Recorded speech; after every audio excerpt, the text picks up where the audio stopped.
ಕಸ್ಟಡಿಯಿಂದ 2 ತಿಂಗಳ ಹಿಂದೆ ಭಾರಿ ಪ್ರಮಾಣದ ಸ್ಫೋಟಕಗಳು ಕಳ್ಳತನ ಆಗಿದ್ವು. ಆ ಬಾಂಬ್ಗಳನ್ನೇ ಇಲ್ಲೂ ಬಳಸಿರಬಹುದಾ ಅನ್ನೋ ಅನುಮಾನ ಇದೆ. ಇದರ ಜೊತೆ ಪಾತಕಿ ದಾವೂದ್ ಕೈವಾಡದ ಬಗ್ಗೆ ಇಂಟೆಲಿಜೆನ್ಸ್ ರಿಪೋರ್ಟ್ ಕೊಡ್ತಾ ಇದೆ. ಅಫ್ಕೋರ್ಸ್ ಎಂದಿನಂತೆ ಉಗ್ರರ ದಾಳಿ ಮುಗಿದ ಮೇಲೆ ಇದರ ಜೊತೆ ಇಂಟೆಲಿಜೆನ್ಸಿ ಫೇಲ್ಯೂರ್ ಆಗೋಕೆ ಏನೇನೆಲ್ಲ ಕಾರಣ ಆದವು ಅನ್ನೋದರ ಡೀಟೇಲ್ಸ್ ನೋಡಿದ್ರೆ ಶಾಕ್ ಆಗತ್ತೆ.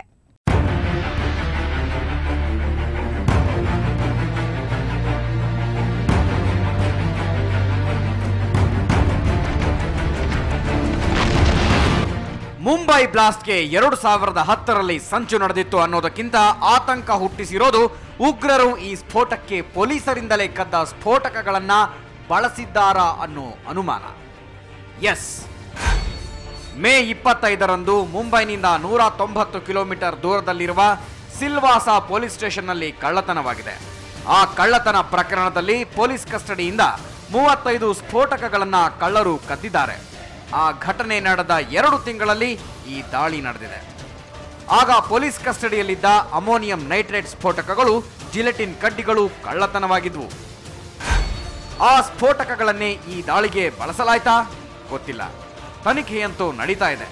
ಮುಂಬೈನಲ್ಲಿ ಸರಣಿ ಸ್ಫೋಟ ಸಂಭವಿಸಿದ ಸ್ಥಳಗಳಲ್ಲಿ ಸಿಕ್ಕ ಸ್ಯಾಂಪಲ್ ಮತ್ತು ಆ ಠಾಣೆಯಲ್ಲಿದ್ದ ಸ್ಫೋಟಕಗಳ ಸ್ಯಾಂಪಲ್ ಅನ್ನ ಪರಿಶೀಲಿಸಲಾಗ್ತಾ ಇದೆ. ಅದು ನಿಜವಾಗಿದ್ದರೆ ಅದಕ್ಕಿಂತ ದೊಡ್ಡ ದುರಂತ ಇನ್ನೊಂದಿಲ್ಲ.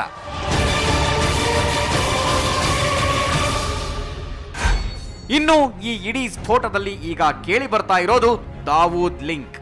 ಪಾತಕಿ ದಾವೂದ್ ಪಾಕಿಸ್ತಾನದಲ್ಲಿರುವ ಭಾರತಕ್ಕೆ ಬೇಕಾಗಿರುವ ನಂಬರ್ 1 ಕ್ರಿಮಿನಲ್. ಮುಂಬೈನಲ್ಲಿ 1993ರಲ್ಲಿ ಸರಣಿ ಸ್ಫೋಟ ನಡೆಸಿದ ಉಗ್ರ. ಭಾರತದಲ್ಲಿ ಎಲ್ಲಿಯೇ ಉಗ್ರರ ದಾಳಿಯಾದರೂ ಅಲ್ಲಿ ದಾವೂದ್ ಕೈವಾಡ ಇರೋದು ರಹಸ್ಯವೇನೂ ಅಲ್ಲ. ಅವನಿಗೆ ಉಗ್ರರ ಸಂಪರ್ಕ ಇರುವುದೂ ರಹಸ್ಯವಲ್ಲ. ಪಾಕಿಸ್ತಾನ ಅವನನ್ನ ಕದ್ದು ಮುಚ್ಚಿ ಹಾಲೆರೆದು ಸಾಕ್ತಾ ಇರುವುದು ಕೂಡ ರಹಸ್ಯವಲ್ಲ. ಈ ಬಾರಿ ಮುಂಬೈ ಬ್ಲಾಸ್ಟ್ನಲ್ಲಿ ಅವನ ಕೈವಾಡ ಎದ್ದು ಕಾಣೋದಕ್ಕೆ ಶುರುವಾಗಿದೆ. ದಾವೂದ್ನ ಜಾಲ ಕೇವಲ ಮುಂಬೈನಲ್ಲಷ್ಟೇ ಅಲ್ಲ, ಮಂಗಳೂರಿನಲ್ಲೂ ಜೋರಾಗಿಯೇ ಇದೆ.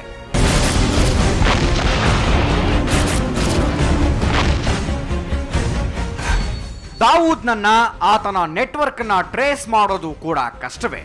ಆತನ ಡಿ ಕಂಪನಿ ಅಂತೂ ಮುಂಬೈನಲ್ಲಿ ಈಗಲೂ ಪವರ್ಫುಲ್ ಆಗಿದೆ. ಸೌದಿ, ಪಾಕಿಸ್ತಾನ, ನೇಪಾಳ, ಬಾಂಗ್ಲಾದೇಶಗಳಲ್ಲೂ ಡಿ ಕಂಪನಿ ವರ್ಕ್ ಮಾಡುತ್ತಿದೆ.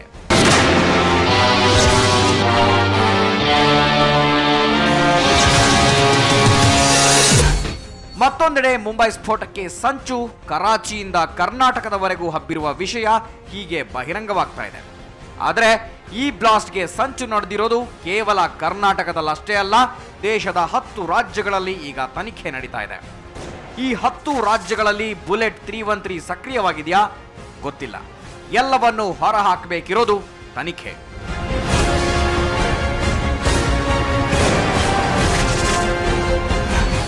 ಯಾಕೆ ಅಂದ್ರೆ ಈಗ ಆ ತನಿಖೆಯಲ್ಲಿ ಒಬ್ಬ ಸೀಕ್ರೆಟ್ ವುಮೆನ್ ಹೆಸರು ಕೇಳಿ ಬರೋದಕ್ಕೆ ಶುರುವಾಗಿದೆ.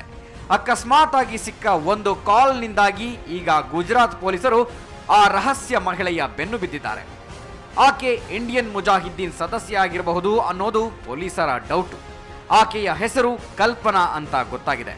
ಇದೇನಾದರೂ ಸತ್ಯವಾಗಿ ಬಿಟ್ರೆ ಇಂಡಿಯನ್ ಮುಜಾಹಿದ್ದೀನ್ನಲ್ಲಿ ಮಹಿಳಾ ಉಗ್ರರು ಸೇರಿರೋದು ಪಕ್ಕಾ ಆಗ್ಬಿಡುತ್ತೆ.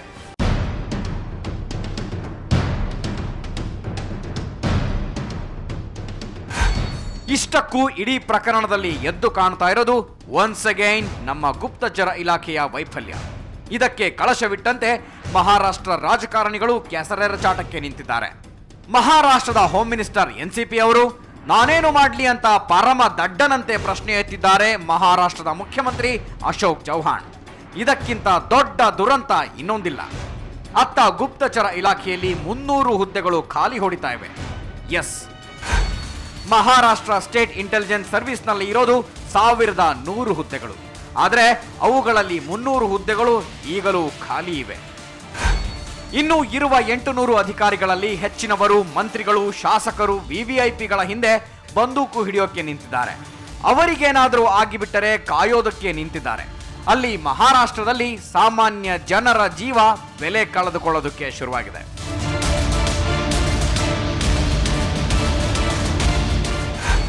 ಇದಕ್ಕಿಂತ ದೊಡ್ಡ ದುರಂತ ಇನ್ನೊಂದಿಲ್ಲ.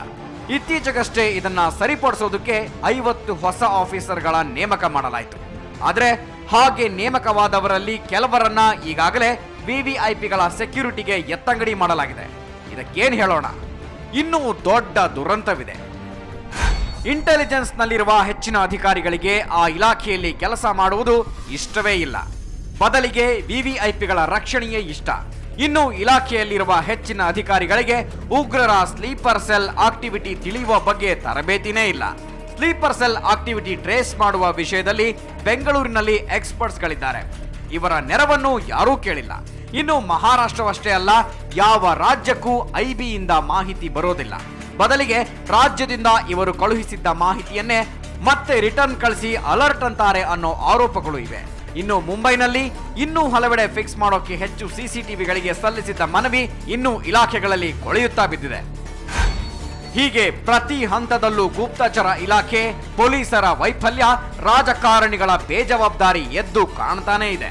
ಮುಂಬೈ ದಾಳಿ ಆದಾಗ ವೈಯಕ್ತಿಕ ಭದ್ರತೆ ನೀಡೋ ವಿಚಾರದಲ್ಲಿ ವಿಶೇಷ ನೀತಿ ಅನುಸರಿಸುವ ಭರವಸೆ ಕೆಲವೇ ದಿನಗಳಲ್ಲಿ ಠುಸ್ ಆಯಿತು. ಈಗ ಮತ್ತೆ ಉಗ್ರರು ರಕ್ತ ಹರಿಸುತ್ತಿದ್ದಾರೆ.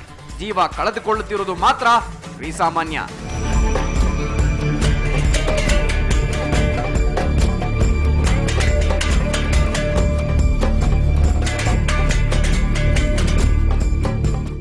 ನೋಡಿದ್ರಲ್ಲ, ಪರಿಸ್ಥಿತಿ ಹೀಗಿರುವಾಗ ಜನರನ್ನ ಯಾರು ರಕ್ಷಣೆ ಮಾಡಬೇಕು? ಹೀಗೆ ಹೋಗ್ತಾ ಹೋದ್ರೆ ಇಡೀ ದೇಶದಲ್ಲಿ ಹೆಚ್ಚಿಗೊಂದು ಟೆರರಿಸ್ಟ್ ಗ್ರೂಪ್ ಹುಟ್ಕೊಂಡ್ರೂ ಆಶ್ಚರ್ಯ ಏನೂ ಇಲ್ಲ. ಇದು ಈ ಹೊತ್ತಿನ ವಿಶೇಷ. ಕ್ಷಣ ಕ್ಷಣದ ಸುದ್ದಿಗಾಗಿ ಸುವರ್ಣ ನ್ಯೂಸ್ 24/7 ನೋಡ್ತಾ ಇರಿ.